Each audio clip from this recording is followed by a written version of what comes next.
नमस्कार सबको, मैं जेपी लेके चलता हूं आपको एक नया वर्ल्ड में। किसकी वर्ल्ड? World of commerce. देखो, स्किप नहीं करना, पूरा बात सुन लो। जाने के क्या फायदा है? देखो, अगर तुम कॉमर्स की स्टूडेंट नहीं हो तो तुमको इसमें क्या फायदा मिलेगा? मेरे एक ही मोटिव है। क्या मोटिव है? लाइफ में पैसा कमाना। अगर तुम सच में लाइफ में पैसा कमाना चाहते हो through share market, through trading, through investment, through options, तो एक बार कम से कम अकाउंट को समझ के देखो। एक्चुअली अकाउंट कुछ अलग सी टॉपिक नहीं है, ये इको का एक पार्ट है। किसकी पार्ट है? इकोनॉमिक्स का एक पार्ट है। तुमको समझना पड़ेगा तुम्हारे साथ।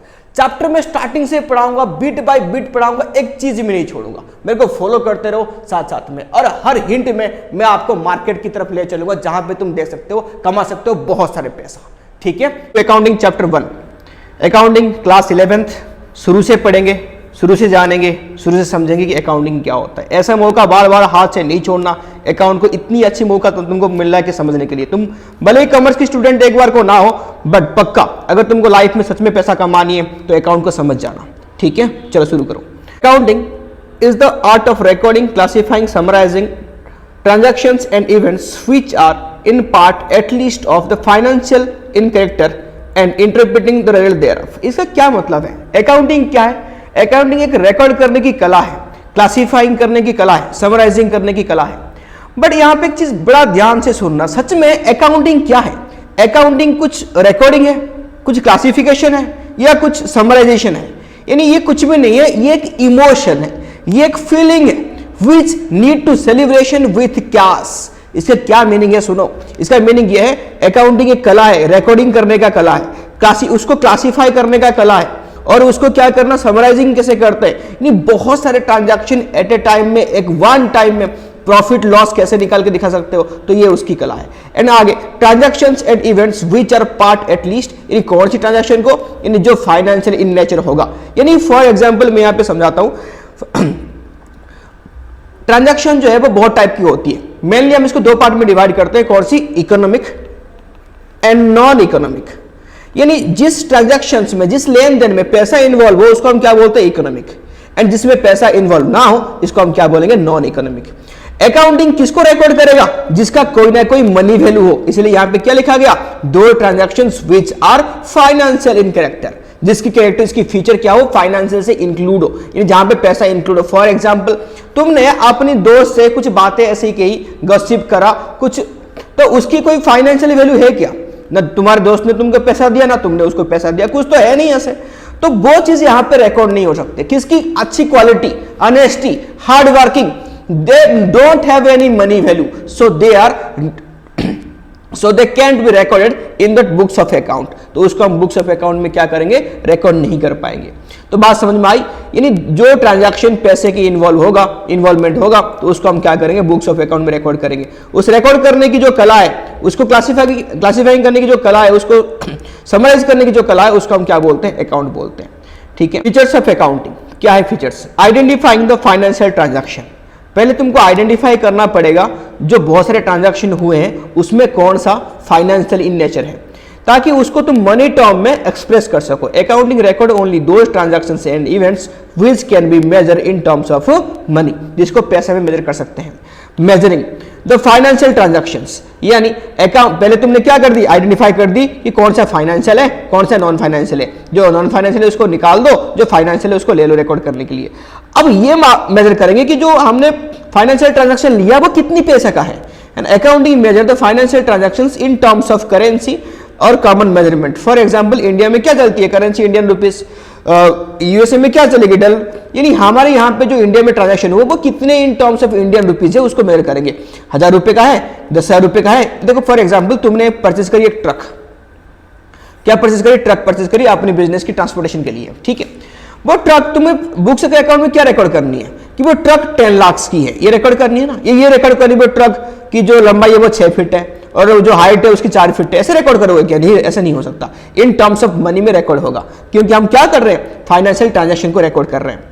Recording is the process of recording business transactions of financial character in the books of original entry. नहीं, जर्नल एंट्री में एंट्री करनी है। इसको क्या है? पहले हमने क्या किया? आइडेंटिफाई किया कि ये जो ट्रांजैक्शन, ये जो कौन सा फाइनेंशियल है, कौन सा नॉन फाइनेंशियल है।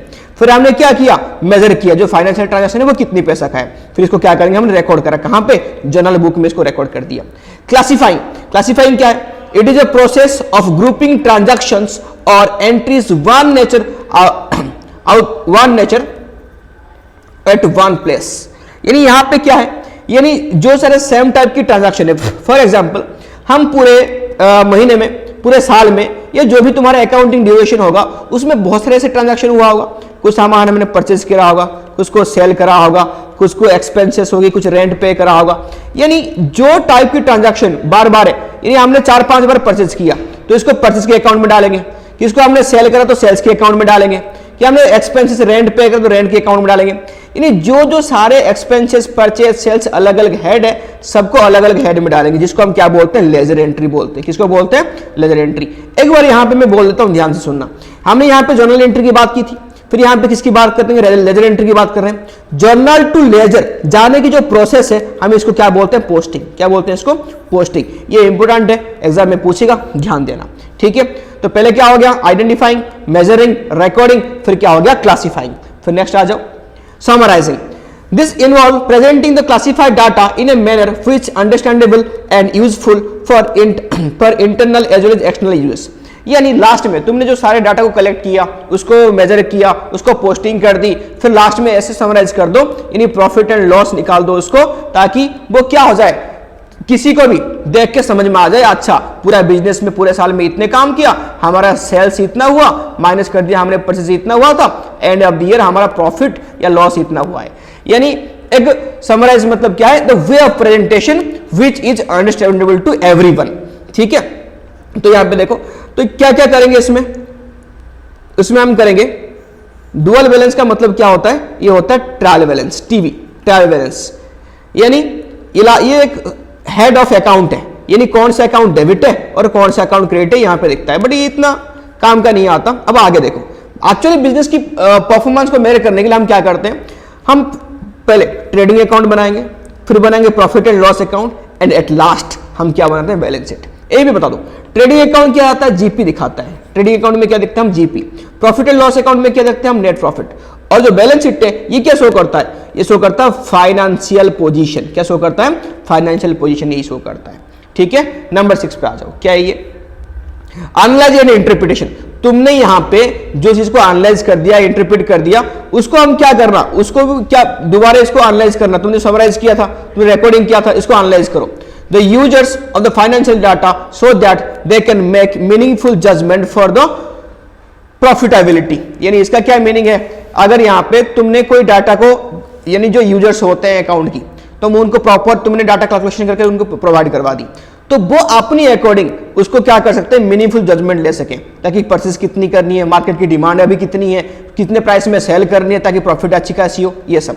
लास्ट में क्या आ जाएगा, communicating. Finally the accounting information functions involve the communicating the financial data to its users. Last में क्या करनी है, इसकी जो यूजर्स है, यूजर्स कितने टाइप की होती है, 2 टाइप की होती है। कौन सी, एक इंटरनल यूजर होते हैं और एक एक्सटर्नल यूजर होते हैं। ये टॉपिक आगे जाके है, मैं डिटेल्स में पढ़ाऊंगा, यहां पे बस सुन लो। यानी लास्ट में क्या होगा कि हम जो यूजर्स को क्या करेंगे, इसको कम्युनिकेट करेंगे।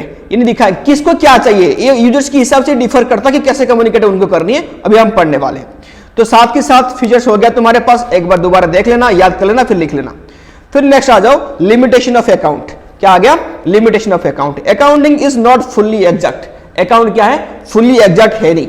ऐसे कैसे नहीं है, क्योंकि most of the transactions are recorded on the basis of evidence, yet some estimates are also made for ascertaining profit and loss. मैं एक एग्जांपल देकर समझा रहा हूं ये कैसे फुल्ली एग्जैक्ट नहीं है। फॉर एग्जांपल, एक वर्ड सुना होगा तुमने, डेप्रिसिएशन। डेप्रिसिएशन इसका क्या मतलब है, fall in down value of fixed assets. इसका मतलब ये है, अगर हमने कोई एसेट्स खरीद लिया, मान लो उसकी लाइफ है 10 साल, कितनी लाइफ है इसकी, 10 साल, हमने एसेट्स खरीदा 1 लाख रुपए देके, तो इसकी मतलब ये हुआ 10 साल में इसकी जो वैल्यू है वो होने वाली है 0। बट फिर भी 10 साल बाद इस मशीन को अगर हम बेचते हैं, वो 5,000 में बिकती है, यानी हमने जो एस्टिमेट किया था वो हो गया गलत। तो इसलिए क्या बोल रहा है कि जो अकाउंटिंग है वो नॉट फुली एग्जैक्ट है। अब आ जाओ, लिखा है ऑन रियलिस्टिक इंफॉर्मेशन। अकाउंटिंग जो है वो कौन सी इंफॉर्मेशन प्रोवाइड करता है, ऑन रियलिस्टिक। कैसे, accounting information may not be realistic since accounting statements are prepare the following accounting concept and convention. इसका मतलब क्या है, अकाउंटिंग जो है वो कुछ रूल्स एंड रेगुलेशन के ऊपर चलती है जिसको हम बोलते हैं कॉन्सेप्ट एंड कन्वेंशन। यानी एक कन्वेंशन की एग्जांपल देकर मैं समझाता हूं। यानी यहां पे क्या होता है, एक कॉन्सेप्ट है, इसकी नाम है प्रूडेंस कॉन्सेप्ट।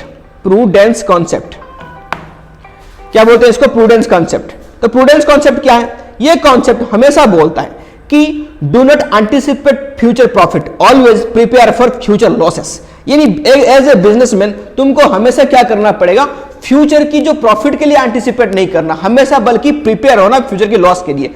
बट वो हमेशा सही नहीं है, ठीक है। आगे देखो, अकाउंटिंग इग्नोर क्वालिटेटिव एलिमेंट। मैंने अभी एग्जांपल दिया, अकाउंटिंग जो क्वालिटेटिव एलिमेंट है उसको क्या करता है, इग्नोर करता है। मैंने अभी बताया था कि ट्रांजैक्शन जो होती है वो दो टाइप की होती है, नॉन फाइनेंशियल और फाइनेंशियल। यानी कौन सी quality, skill, industrial relationship, public relations are ignore. यानी इसकी कोई पैसे की मेजरमेंट हम कर नहीं सकते। फॉर एग्जांपल, तुम्हारे कंपनी की कोई एम्प्लॉय है, वो काम करती है, बदले में तुम उसको क्या पे करते हो, सैलरी पे करते हो, मतलब तुम उसको 20,000 रुपए, बट वो बड़ा मेहनत से अपना समझ के बिजनेस को काम करता है, उसका कोई वैल्यूएशन तो हम करते नहीं, बट उसकी वजह से तो फायदा होता है बिजनेस को ना। नॉर्मल एक एम्प्लॉय काम करता है, बस अपनी ड्यूटी बजाया, 6 से आया, 10 बजे से आया, 6 बजे वापस चला गया, सेम 20,000 सैलरी देते हो। कोई यहाँ पे आता है, काम करता है, बड़ा मेहनत से काम करता है, बट सेम तुम उसको भी 20,000 रुपए पेमेंट करते हो। तो यानी स्किल, क्वालिटी, ऑनेस्टी, इसकी कोई वैल्यूएशन हम करते नहीं है अकाउंटिंग में। Account ignore the effect of price level changes. ये कॉन्सेप्ट है हिस्टोरिकल कॉस्ट कॉन्सेप्ट। यानी ये क्या बोलता है, फॉर एग्जाम्पल तुम मार्केट गए, आज एक मशीन खरीद के लेके आए 1 लाख रुपए देके, बस जस्ट नेक्स्ट दिन भी उसकी वैल्यू कितनी हो गई, 1,20,000 होगी। कितनी होगी, 1,20,000। तुमने 1 लाख में लिया था, वैल्यू कितना हो गया, 1,20,000। बट तुम बुक्स ऑफ अकाउंट में जो रिकॉर्ड करोगे वो कितने की रिकॉर्ड करोगे, 1 लाख ही रिकॉर्ड करोगे। 1,20,000 की उसकी कोई वैल्यूएशन होगा ही नहीं, क्योंकि ये प्राइस मार्केट में कुछ भी हो, तुमने जिस वैल्यू में ले लिया वही तुम्हारे लिए वैल्यू है, उसको ही रिकॉर्ड करते रहना। अकाउंटिंग में लीड्स टू विंडो ड्रेसिंग। यानी जो अकाउंटिंग है वो किस पे बिलीव करती है, विंडो ड्रेसिंग पे बिलीव करती है। यानी हमेशा अपनी फाइनेंशियल पोजीशन को बेटर दिखाने की कोशिश करती है, ठीक है, ताकि पोटेंशियल इन्वेस्टर जो है वो बैलेंस शीट देख के क्या है, अट्रैक्ट हुए टुवर्ड्स इन्वेस्टर, सो टुवर्ड्स कंपनी, ताकि हम इस कंपनी अच्छा है। यानी फाइनेंसर को, इन्वेस्टर को, इनको अट्रैक्ट करने के लिए हम क्या करते हैं, अपनी बैलेंस शीट की पोजीशन को अच्छी बनाते हैं। यानी एक्चुअली में कुछ कहानी और होगा, बट हम कुछ और करते हैं, ठीक है। ये कैसे करते हैं, वीडियो को लाइक करना, मैं फिर बताऊंगा, तुमको सिखाऊंगा कि अकाउंट मैनिपुलेशन कैसे होती है, ठीक है। Next, branches of accounting. Account की 3 ब्रांचेस है, कौन सी, financial accounting, cost accounting and management accounting. Financial accounting, this branch of accounting record financial transaction, recording करना, क्लासिफाइंग करना, समराइजिंग करना, लास्ट में प्रॉफिट एंड लॉस निकालना, ये सब काम किसके हो गए, फाइनेंशियल अकाउंटिंग की। कॉस्ट अकाउंटिंग में आ जाओ, this branch of accounting concern with, यानी ये किसकी बात करता है, ये कॉस्ट की बात करता है। कॉस्ट मतलब किसकी, पर यूनिट कॉस्ट। यानी फाइनेंशियल अकाउंट क्या है, ये ओवरऑल कॉस्ट की बात करेगा। कॉस्ट अकाउंट किसकी, पर यूनिट, यानी एक यूनिट के पीछे कितनी कॉस्ट हुआ, कितना खर्चा हुआ, इसकी प्रॉफिट मार्जिन क्या हुआ, यानी पर यूनिट के पीछे। तो इसका हम क्या बोलते हैं, कॉस्ट अकाउंटिंग। एक्चुअली ये किस लिए यूज करते हैं, ये यूज करते हैं to minimise the cost and to maximise the profit. इसके लिए यूज होता है कौन सा, cost accounting. Next, management accounting, the most recently developed branch of accounting. यानी यहां पे ये क्या करता है, यानी ये अकाउंटिंग इंफॉर्मेशन, यानी अकाउंटिंग को जितनी सारी जो मैनेजमेंट करना, यानी फंड कहां से आएगी, यानी ओवरऑल चीज को, फाइनेंशियल अकाउंटिंग और कॉस्ट अकाउंटिंग को टोटल मैनेजमेंट करने वाला कौन है, मैनेजमेंट अकाउंटिंग। यानी कहां से कहां तक, ये बिल्कुल कहां से फाइनेंशियल जनरेट होगा, किस किस लेवल पे इसकी खर्चा होगा, एक्सपेंसेस होगा, यानी मार्केट की डिमांड सप्लाई क्या है, क्या प्रोडक्शन करने वाले, जो ओवरऑल डिसीजन है कंपनी की, ये कौन लेता है, यहां पे मैनेजमेंट अकाउंटिंग लेता है, ठीक है। अब नेक्स्ट आ जाओ, difference between book keeping and accounting. समझना है इसको, क्या difference between book keeping and accounting, समझो। Basis book keeping and accounting, सुनो क्या है, स्कोप। पहले क्या है, स्कोप का क्या है इसमें, इट कंसर्न विथ आइडेंटिफाइंग, एक चीज मैं यहाँ पे बोल दूं पहले, तुम समझाने से पहले, बुक कीपिंग क्या है, बुक कीपिंग की प्राइमरी काम है, अकाउंटिंग बुक कीपिंग के बाद आती है, याद रखना, पहला आएगा बुक कीपिंग, फिर क्या आएगा, अकाउंटिंग। अब समझने में आसानी होगी, सुनो। It concern with identifying, measuring and recording and classifying. जो प्राइमरी काम है आइडेंटिफाई करना, कौन सा फाइनेंशियल है, नॉन फाइनेंशियल है, उसको पैसे में मेजर करना, फिर क्लासिफाई करना, ये किसकी काम है, बुक कीपिंग की काम है। बट उसके बाद it concern with summarising, interpreting and communicating. जो उसकी बाद वाला जो काम है, यानी जहां से बुक कीपिंग खत्म होती है वहां पे अकाउंटिंग स्टार्ट होती है, तो कौन करता है? ये अकाउंटिंग करता है। स्टेज, ये प्राइमरी स्टेज है, सेकेंडरी स्टेज है। Objective, maintain systematic record. Objective क्या है? नेट रिजल्ट, इन लास्ट में जो फाइनेंशियल पोजीशन क्या है, प्रॉफिट हुआ कि लॉस हुआ, ये सब क्या है, ये कौन देखता है यहाँ पे तुम्हारा? ये उसकी ऑब्जेक्टिव है, किसकी? Accounting and book keeping. Nature of job, ये रूटीन इन नेचर, ये क्या है? इसकी रूटीन है, इसकी नेचर मैंने डेली करना पड़ेगा। और ये क्या? डायनामिक इन नेचर, ये ईयर की एंड में होगा, ये 3 क्वार्टरली भी हो सकती है, हाफ ईयरली भी हो सकती है, ये डिपेंड करता है अकाउंटिंग टर्म्स के ऊपर। किसके ऊपर? अकाउंटिंग टर्म्स के ऊपर। परफॉर्मेंस, ये बाय जूनियर स्टाफ, किसको भी सिखा दो ये कोई भी कर लेगा। अब ये होता है बाय सीनियर स्टाफ, क्योंकि एनालाइज करना रहेगा तो इसके लिए स्किल चाहिए भाई। नेक्स्ट पॉइंट वही है, स्किल नॉट रिक्वायर्ड, और ये यहाँ पे क्या है? रिक्वायर्ड। अभी तक पढ़ लिया, ये पार्ट 1 में मैंने खत्म किया, अब हम पार्ट 2 भी लेके आऊंगा। तो फटाफट से इसको लाइक कर देना, सब्सक्राइब करना, और अच्छी लगी तो शेयर भी कर देना, ताकि दूसरे बच्चों को भी इसकी फायदा भी मिले।